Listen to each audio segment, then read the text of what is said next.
how do you get people to sign up on your email list, or how do you, lure them in, so to speak? Yeah.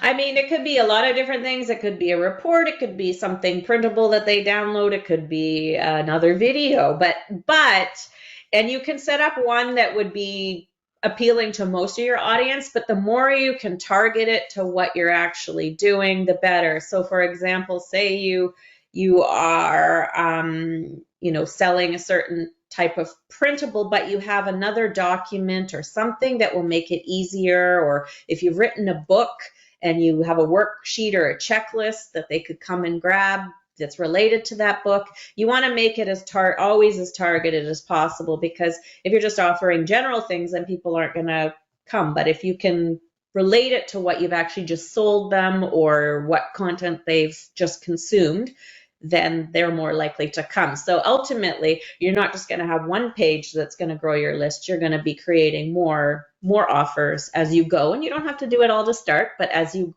go, keep adding that. If you would like to have access to the full interview, visit ekidhub.com/interview.